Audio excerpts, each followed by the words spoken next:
بسم الله الرحمن الرحيم. ألف لام ميم.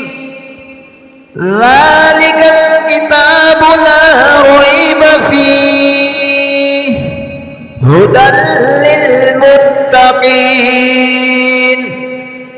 الذين يؤمنون بالغيب ويقيمون الصلاة ومما رزقناهم ينفقون والذين يؤمنون بما أنزل إليك وما أنزل من قبلك وبالآخرة